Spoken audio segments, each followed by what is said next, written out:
Hello students, कैसे आप सभी। फिर से स्वागत है हमारे इस लेक्चर में। आज सेल चैप्टर का लास्ट लेक्चर होने वाला है जिसमें हम दो टॉपिक को कवर करेंगे। सबसे पहले हम कवर करने वाले पढ़ने वाले किसके बारे में, प्लांट सेल और एनिमल सेल के बीच में डिफरेंस देखेंगे। ठीक है। उसके बाद एक छोटा सा कॉन्सेप्ट होता है सेल डिवीजन का, जिसमें हम सेल डिवीजन के दोनों टाइप डिस्कस करने वाले हैं, मियोसिस और माइटोसिस। ठीक है। फिर ये करके हमारा चैप्टर का आज होने वाला है दी एंड। ठीक है। तो चलिए शुरू करते हैं। सबसे पहला जो टॉपिक है हमारा, उसको हम कहते हैं क्या, सेल्स के टाइप्स हम डिस्कस कर रहे हैं। ठीक है। तो भाई यूकैरियोटिक सेल के टाइप्स बोले। ठीक है। टाइप्स ऑफ सेल की बात करें, टाइप्स ऑफ सेल की बात करें, तो लास्ट टॉपिक जो हमारे एनसीईआरटी में दे रखा है वो है कि प्लांट सेल और एनिमल सेल के बीच में डिफरेंस। ठीक है। तो इधर ले रहे अपन लोग प्लांट सेल करेंगे, प्लांट सेल, और इधर अपन डिस्कस करेंगे किसके बारे में, एनिमल सेल के बारे में डिस्कस करेंगे। एक तरफ प्लांट सेल लेंगे, दूसरी तरफ एनिमल सेल। अब इनका डिफरेंस करने से पहले हम क्या करने वाले हैं, इसका डायग्राम बनाने वाले हैं। ठीक है। तो चलिए आइए इसका डायग्राम बना लें। प्लांट सेल में जो सबसे बाहर, जो सबसे आउटर मोस्ट लेयर होता है उसको हम सेल वॉल कहते हैं। क्या कहते हैं बेटा जी, इसको हम सेल वॉल कहते हैं। चलो भाई, उसके अंदर क्या होता है, उसके अंदर होता है सेल मेम्ब्रेन। उसके अंदर क्या होता है बेटा, उसके अंदर सेल मेम्ब्रेन होता है। ठीक है भैया, इसके अंदर होता है सेल मेम्ब्रेन। चलो, ये अंदर वाला जो लेयर है बेटा, इसको हम क्या कहते हैं, इसको हम सेल मेम्ब्रेन कहते हैं। ठीक है।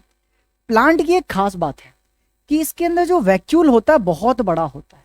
वैक्यूल जो होता है बेटा, वो क्या होता है, बहुत बड़ा होता है और सेंट्रली लोकेटेड होता है। वैक्यूल बहुत बड़ा होता है और सेंट्रली लोकेटेड होता है। तो इसके अंदर में होते हैं वैक्यूल, अंदर में क्या होते हैं, वैक्यूल होते हैं। ठीक है। जो न्यूक्लियस होता है बेटा जी, वो साइड में होता है। ठीक है।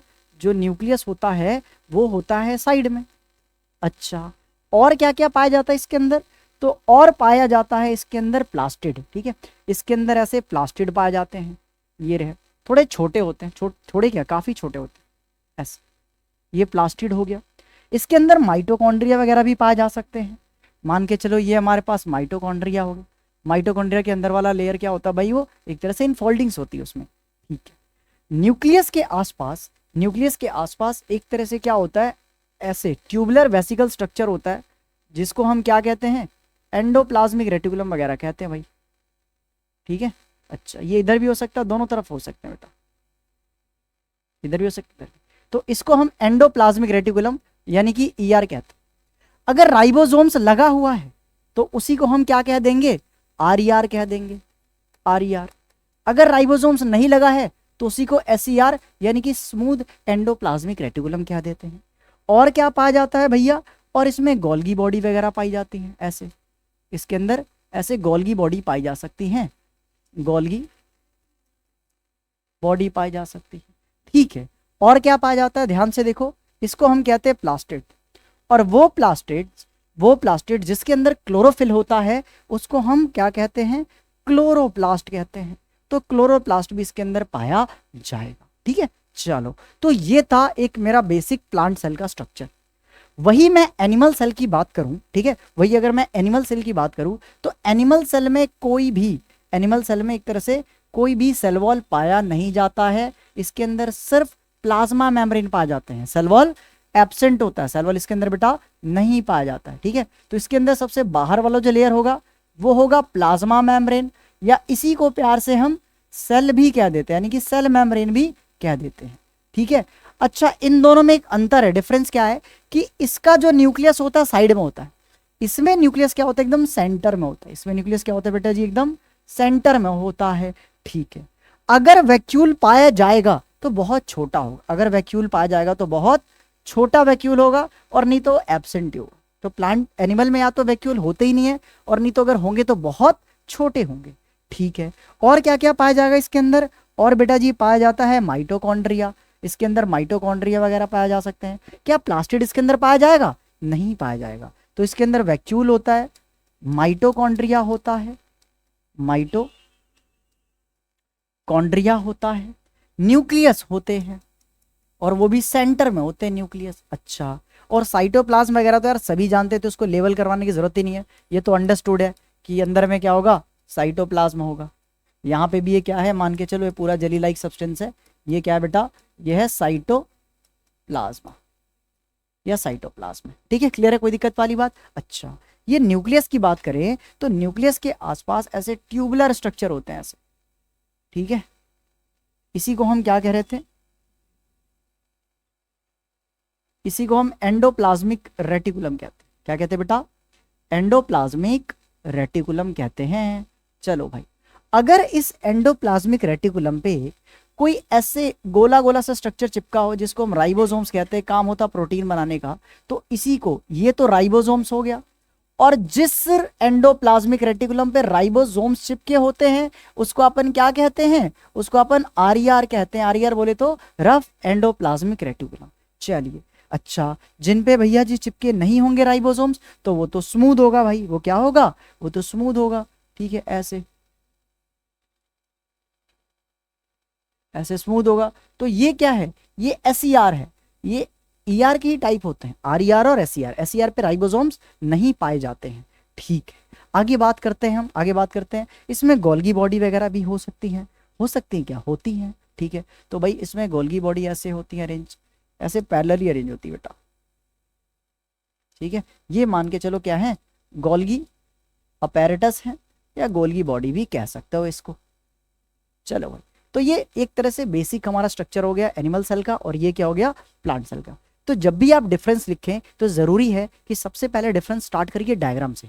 पहले आप डायग्राम बनाइए प्लांट सेल और एनिमल सेल का, देन फिर आप डिफरेंस लिखना स्टार्ट करिए। और क्योंकि अगर आप डायग्राम बना लोगे ना तो डिफरेंस आपके आंखों के सामने साफ साफ दिख जाएगा कि भाई इन दोनों में अंतर क्या है। सबसे पहला अंतर यह है कि बेटा प्लांट सेल में सेल वॉल पाया जाता है, यानी सेल वॉल क्या होता है, प्रेजेंट होता है। तो पहला क्या बेटा, इसमें सेल वॉल क्या होते हैं भैया जी, प्रेजेंट होते हैं, ठीक है भाई, सेल वॉल प्रेजेंट होते हैं। बट क्या इसमें सेल वॉल है, नहीं है। तो डायग्राम देख के पता चल जाएगा तुम्हारा डिफरेंस क्या होने वाला है। तो इसमें बेटा जी सेल वॉल एब्सेंट है, सेल वॉल एब्सेंट है इसमें, ठीक है। और बात करते हैं, और क्या, इसमें बेटा जी प्लास्टिड प्रेजेंट होते हैं, देखिए ना, पी से प्लास्टिड, पी से प्लांट, यानी प्लांट सेल में प्लास्टिड पाए जाते हैं। तो इसमें प्लास्टिड्स क्या होते हैं, प्लास्टिड्स आर प्रेजेंट, उपस्थित होते हैं प्लास्टिड इसके अंदर। अच्छा, वही प्लास्टिड इसके अंदर नहीं होते, क्योंकि यार एनिमल फोटोसिंथेसिस थोड़ी करता है, फोटोसिंथेसिस कौन करता है, प्लांट करता है। तो प्लांट में प्लास्टिड पाया जाता है, क्लोरोप्लास्ट पाया जाएगा, हम में पाया नहीं जाएगा। तो यहाँ पे क्या होगा बेटा, plastid are absent, plastids are absent, इसमें प्लास्टिड पाया नहीं जाता है, ठीक है। और बात करें, और डिफरेंस की बात करें तो और डिफरेंस ये हो सकता है क्या, कि जो प्लांट सेल होते हैं जनरली बड़े होते हैं, साइज में क्या होते हैं, बड़े होते हैं। एनिमल सेल थोड़े छोटे होते हैं। तो क्या होते हैं बेटा जी, ये तीसरा पॉइंट, बिगर इन साइज होते हैं। क्या होते हैं भाई, ये बिगर इन साइज होते हैं। और ये क्या होते हैं बेटा, स्मॉलर इन साइज होते हैं, स्मॉलर इन साइज होते हैं, ठीक है। अच्छा, अगर मैं बात करूं क्या प्लांट सेल की, तो इसमें माइटोकॉन्ड्रिया कम मात्रा में पाया जाता है, ठीक है। इसमें माइटोकॉन्ड्रिया क्या पाया जाता है बेटा, कम मात्रा में पाया जाता है। तो फोर्थ पॉइंट क्या होगा, less number of mitochondria, less number of mitochondria, ठीक है। इसमें माइटोकॉन्ड्रिया कम मात्रा में पाया जाता है, वही इसमें माइटोकॉन्ड्रिया ज्यादा नंबर में पाया जाता है, ठीक है। तो मोर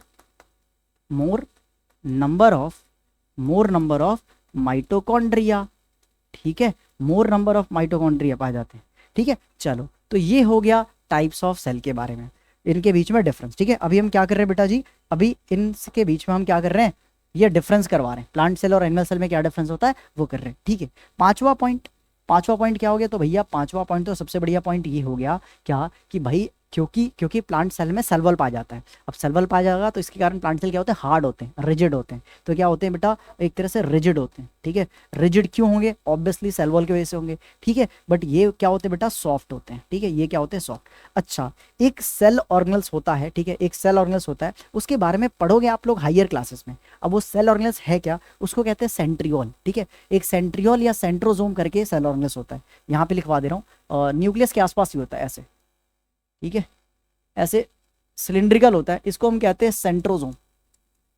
सेंट्रोजोम या इसी को सेंट्रियोल कहते हैं, ठीक है। आप अभी समझ लो सेंट्रियोल क्या करवाता है, हेल्प्स इन सेल डिवीजन, ये सेल डिवीजन करवाता है, सेल को टूट करके एक सेल से दो सेल बनवाता है। ये प्लांट में पाया जाता है सेंट्रियोल, पर एनिमल में पाया नहीं जाता है। तो इसमें लिख देना क्या, इसमें सेंट्रियोल क्या होते हैं भैया, प्रेजेंट होते हैं, सेंट्रियोल क्या होते हैं बेटा, प्रेजेंट होते हैं। और इसमें सेंट्रियोल क्या होते हैं बेटा जी, एब्सेंट होते हैं, ठीक है। तो सेंट्रियोल होते हैं एब्सेंट, ठीक है, सेंट्रियोल एब्सेंट होते हैं। बाकी एक दो पॉइंट आप लोग खुद से बना सकते हो, वैसे एक आधी पॉइंट यहाँ पे और भी मैं बनवा सकता हूँ। कैसे बताओ, इनमें से न्यूक्लियस सेंटर में किसके पास है?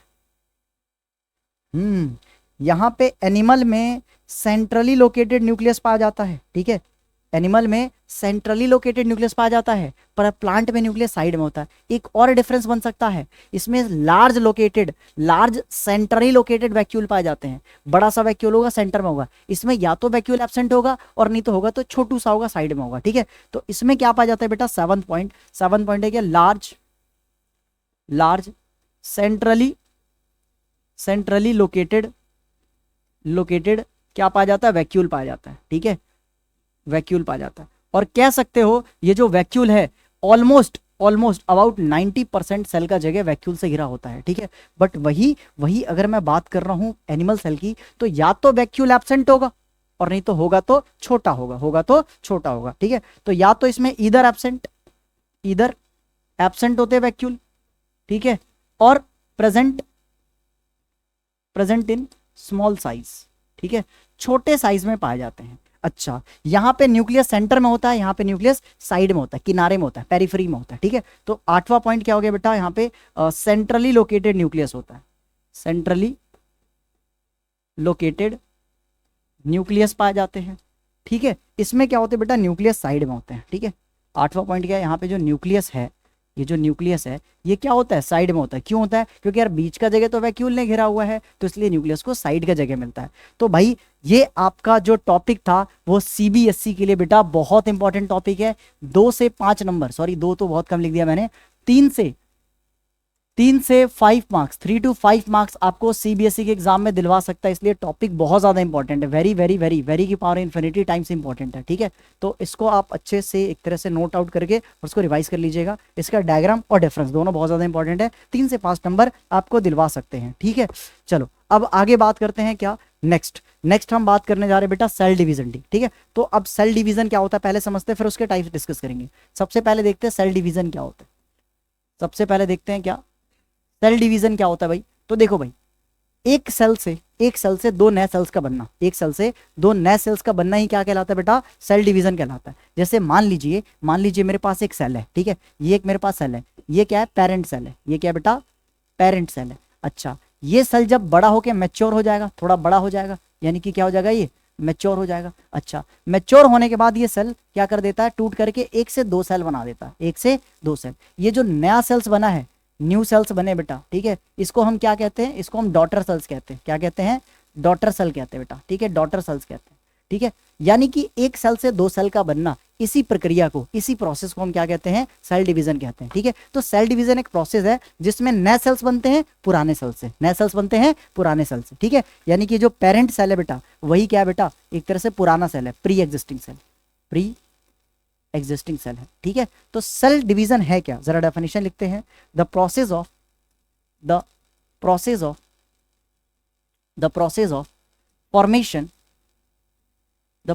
Formation of new cells from pre-existing cells।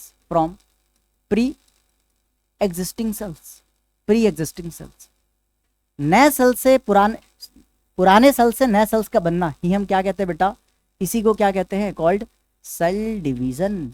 इसी को बेटा सेल डिवीजन कहते हैं। यानी the process of formation of new cells from pre existing cells, इसी को अपन क्या कहते हैं? सेल डिवीजन कहते हैं। अब ये सेल डिवीजन 2 प्रकार के होते हैं, ठीक है। सेल डिवीजन कितने प्रकार के होते हैं भाई? 2 प्रकार के होते हैं। कौन कौन सा होते हैं? तो एक तो होता है बेटा जी माइटोसिस, ठीक है, एक तो होता है माइटोसिस और दूसरा होता है मियोसिस। दूसरा क्या होता है? मियोसिस, ठीक है। एक तो होता है माइटोसिस, दूसरा क्या होता है? मियोसिस। अब ये माइटोसिस मियोसिस है क्या? इसके और भी नाम है, उस नाम को पहले समझो।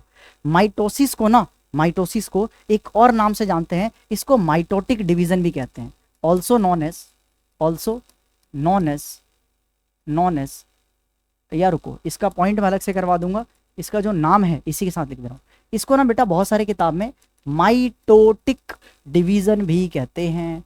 अच्छा, ये जो भैया मियोसिस है इसको मियोटिक डिवीजन भी कहते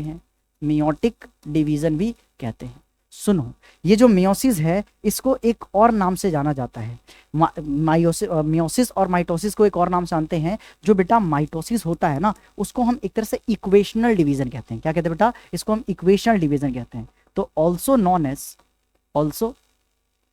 non as equational division, equational division. अब भैया जी क्यों कहते हैं इसको इक्वेशनल डिवीजन? तो ध्यान से सुनो, जो हमारे बॉडी में नॉर्मल सेल्स होते हैं ना, जो हमारे बॉडी में नॉर्मल सेल्स होते हैं, उसके अंदर कितना होता है टोटल कितना होता है बेटा? 46 क्रोमोसोम्स होते हैं। कितने होते हैं बेटा? 46 क्रोमोसोम्स होते हैं। ठीक है, यानी कि वो डिप्लॉइड होता है। हमारे बॉडी का जो नॉर्मल सेल्स है ना, वो डिप्लॉइड होता है, मतलब कि उसका जो क्रोमोसोम्स होगा जोड़े में होगा। ठीक है, टोटल 46 होगा। अगर मैं जोड़े की बात करूं तो कितना होगा? 23 पेयर होता है। ठीक है, अगर मैं पेयर की बात करूं, यानी कि एन की वैल्यू की बात करूं तो कितना आएगा बेटा? 23 पेयर होते हैं। ठीक है, 23 होते हैं। तो हमारे में जो क्रोमोसोम्स होते हैं हमारे न्यूक्लियस के अंदर, वो जोड़े में होते हैं। जैसे चप्पल जोड़ा में होता है ना, वैसे क्रोमोसोम भी क्या होते हैं बेटा? जोड़े में होते हैं। ठीक है, अब उस जो ऐसा सेल्स जिनके अंदर जो क्रोमोसोम जोड़े में प्रेजेंट है, ठीक है, तो उसको हम क्या कहते हैं बेटा? डिप्लॉइड सेल कहते हैं। जब भी ये 2n लिखा हो तो समझ जाना क्या बेटा? डिप्लॉइड सेल्स की बात कर रहे हैं। डिप्लॉइड यानी कि जो क्रोमोसोम्स है पेयर में है। इसमें क्या पाया जाता है बेटा? पेयर्ड क्रोमोसोम पाए जाते हैं। पेयर्ड क्रोमोसोम्स, एकदम चप्पल का जोड़ा याद रखना, आ जाएगा समझ में, क्रोमोसोम्स। ठीक है, अच्छा अब इस वाले डिवीजन की खास बात क्या है माइटोसिस डिवीजन का, कि बेटा अगर इसमें माइटोसिस डिवीजन हो रहा है, अगर इसमें क्या हो रहा है बेटा जी? अगर इसमें माइटोसिस डिवीजन हो रहा है और इससे एक सेल से 2 सेल बन रहे हैं, एक सेल से क्या बन रहे हैं? 2 सेल, तो इनके अंदर जो क्रोमोसोम नंबर पहले रहता है वो बाद में भी रहता है, चेंज नहीं होता। जो पहले क्रोमोसोम्स वो बाद में रहेगा। यानी अगर यहाँ पे भी 46 क्रोमोसोम्स है तो यहाँ भी कितना होगा? 46, यहाँ भी कितना होगा? 46। यानी कि क्या क्रोमोसोम नंबर चेंज हुआ है? नहीं हुआ। क्या क्रोमोसोम नंबर सेम रहा है, इक्वल रहा है? इसलिए इसको हम क्या कहते हैं? इक्वेशनल डिवीजन कहते हैं। आया समझ में? अब बात करते हैं इसका, इसको बेटा प्यार से हम रिडक्शनल डिवीजन कहते हैं। Also known as reductional division. इसको अपन हम रिडक्शनल डिवीजन के नाम से जानते हैं। अब क्यों कहते हैं रिडक्शनल डिवीजन? तो सेम एग्जांपल लेके समझाऊंगा। यहाँ पे मान के चलो कोई मेरे बॉडी में सेल है जो कि डिप्लॉइड है, उस एक सेल के अंदर क्रोमोसोम्स कितना है? 46। ह्यूमन बीइंग के अंदर एक नॉर्मल सेल में क्रोमोसोम्स कितने होते हैं? 46 होते हैं। अगर मैं जोड़े की बात करूं तो कितना पेयर होते हैं बेटा? 23 पेयर होते हैं, 23 पेयर होते हैं। याद रख लेना बेटा, इस पे सवाल आता है कि एक नॉर्मल ह्यूमन में कितने पेयर ऑफ क्रोमोसोम्स होते हैं? 23 पेयर ऑफ क्या होते हैं बेटा? 23 पेयर ऑफ क्रोमोसोम्स होते हैं। और टोटल बात करूं तो 23 पेयर है। पेयर यानी कि 2 से मल्टीप्लाई करो तो कितना आएगा बेटा? 46 आएगा। ठीक है, चलो अगर इसके अंदर तुमने करवा दिया क्या? इसके अंदर करवा दिया भाई साहब मियोसिस डिवीजन। इसके अंदर क्या करवा दिया? मियोसिस डिवीजन हम करवाते हैं। या मियोसिस डिवीजन जब होता है तो इसका जो 2 नया छोटा छोटा सेल बना, इसका जो बच्चा वाला सेल बना, उसके अंदर क्या होगा? इसके अंदर यहाँ पे 46 है टोटल, इसके अंदर मान के चलो 23 हो गया और इसके अंदर 23 हो गया, यानी कि nn। पहले जोड़े में था 2n, अब ये क्या हो गया? nn हो गया। Total 46 chromosomes. अब दोनों सेल में कितना बढ़ गया? 23 क्रोमोसोम। यानी यहाँ पे क्रोमोसोम नंबर क्या हो रहा है? रिड्यूस हो रहा है, घट रहा है, आधा घट रहा है ना, रिड्यूस हो रहा है। इसलिए इसको हम क्या कहते हैं? रिडक्शनल डिवीजन कहते हैं। ठीक है, तो आया समझ में? अब एक बात सुनो क्या, कि जो मियोसिस है वो सिर्फ डिप्लॉइड सेल्स में होता है। मियोसिस किस में होता है बेटा? सिर्फ डिप्लॉइड सेल्स में होता है। बट माइटोसिस किसी भी प्रकार के सेल में हो सकता है, हैप्लॉइड भी और डिप्लॉइड भी। ये डिप्लॉइड हैप्लॉइड का मतलब क्या है? डिप्लॉइड का मतलब होगा क्रोमोसोम्स किस में पाया जाएगा? जोड़े में पाया जाएगा। हैप्लॉइड का मतलब क्या है? जब एन लिखा होगा तो समझ लेना क्या बेटा? हैप्लॉइड है। हैप्लॉइड मतलब क्या होगा? जैसे कि तुम्हारा 2 चप्पल था, एक मंदिर में गया चोरी हो गया, तो तुम्हारा एक चप्पल बचा ना, हैप्लॉइड हो गया बेटा। ठीक है, तो हैप्लॉइड का मतलब क्या है? इसमें पेयर में नहीं है, सिंगल प्रेजेंट है। ठीक है, तो हैप्लॉइड का मतलब क्या होता है? जोड़ा नहीं, यहाँ पे एक सिंगल क्रोमोसोम प्रेजेंट है। इसमें क्या बेटा? डिप्लॉइड में पाए जाते हैं। क्लियर? इतना कोई दिक्कत वाली बात है? अब जरा आगे समझो, सारे डाउट क्लियर हो जाएंगे। बस एक बार ध्यान से देखो और इस लेक्चर को कंप्लीट करने दो। एट द एंड आपको मियोसिस माइटोसिस बहुत अच्छे से आता होगा। ठीक है, चलो तो पहले अभी समझ में आया कि इसको रिडक्शनल क्यों कह रहे हैं? क्योंकि क्रोमोसोम नंबर क्या हो रहे हैं? रिड्यूस हो रहे हैं हाफ। ठीक है, तो इसको रिडक्शनल इसलिए कहा जाता है बेटा क्योंकि in this cell division chromosomes number reduce to half. इसको इक्वेशनल डिवीजन क्यों कहते हैं? Because in this cell division chromosome number same रहते हैं। ठीक है, इसलिए इसको क्या कहते हैं? इक्वेशनल डिवीजन कहते हैं। तो जो हमने समझा उसको लिखने जा रहे हैं, आ जाओ लिख लेते हैं बेटा। तो इन दिस सेल डिवीजन, किसकी बात कर रहे हैं? माइटोसिस की। तो in this cell division chromosomes number remains same. इसमें क्रोमोसोम नंबर बेटा सेम होते हैं, रिड्यूस नहीं होते हैं। इसमें क्या होता है बेटा? In this cell division chromosomes number get reduced to half. यहाँ पे क्रोमोसोम नंबर बेटा क्या हो जाता है, हाफ हो जाता है।